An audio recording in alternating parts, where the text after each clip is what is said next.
Hi అండి, welcome to Rishka kitchens. ఈరోజు మన వీడియోలో టేస్టీగా మునక్కాడ మటన్ కర్రీ ఎలా వండాలో పూర్తి వీడియోలో చూసేయండి.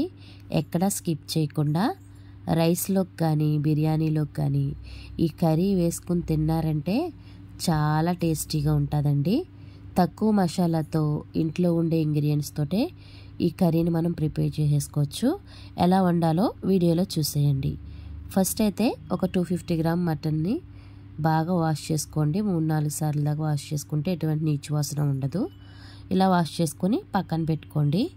పొయ్యి మీద కుక్కర్ పెట్టుకొని అందులో ఒక 2 స్పూన్ల వరకు ఆయిల్ వేసి కట్ చేసి పెట్టుకున్న ఉల్లిపాయలు పచ్చిమిరపకాయలని వేసి బాగా వేయించుకోండి.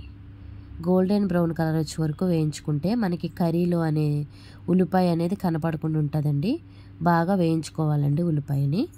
ఇందులోకి మనం 1 స్పూన్ వరకు సాల్ట్ వేసుకుందామండి. 1 స్పూన్ పసుపు కూడా వేసి బాగా మిక్స్ చేసుకుందాం.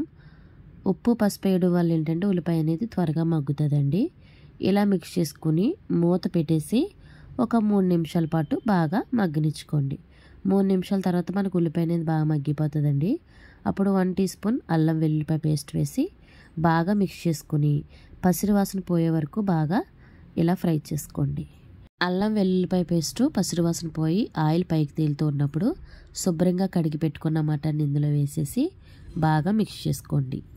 మటన్ని కాసేపు ఆయిల్లోని ఇలా ఉడకనిచ్చుకుంటూ ఉంటే ఇందులో ఉన్న నీచు వాసన అంతా కూడా పోయి మటన్ అనేది కూడా చాలా త్వరగా ఉడుకుతుందండి. మనకి ఇప్పుడే మటన్ వేసేసి ఉప్పు కారం వేసేసి కుక్కర్ విజిల్ పెట్టేయకూడదు. ఇలా కాసేపు మటన్ని బాగా ఆయిల్లో ఉడకనిచ్చుకోవాలి. ఇలా మిక్స్ చేసుకున్నాక మూత పెట్టేసి ఒక 5 మినిట్స్ బాయిల్ చేసుకోండి.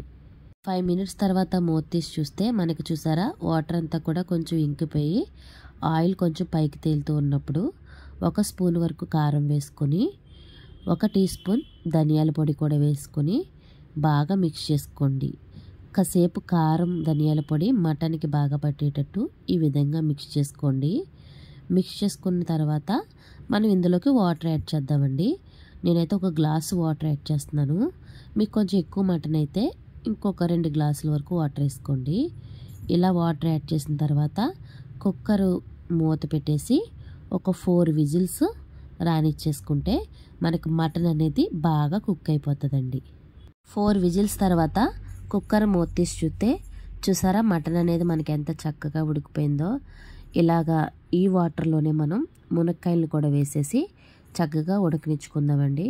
ముందుగానే మునక్కాయ వేసేసుకుంటే ఏంటంటే మునక్కాయలు త్వరగా ఉడికిపోయి ముక్కలు కింద అయిపోయి గుజ్జు కింద అయిపోతుంది.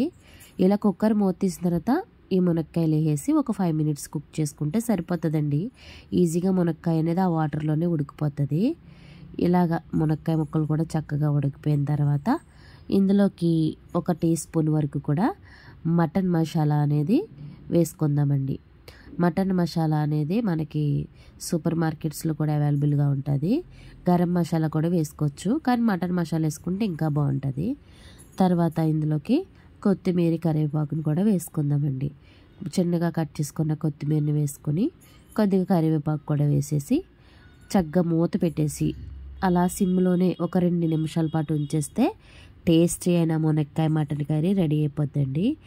ఈ కర్రీ చాలా టేస్టీగా ఉంటుంది. ఒకసారి ట్రై చేయండి తప్పకుండా.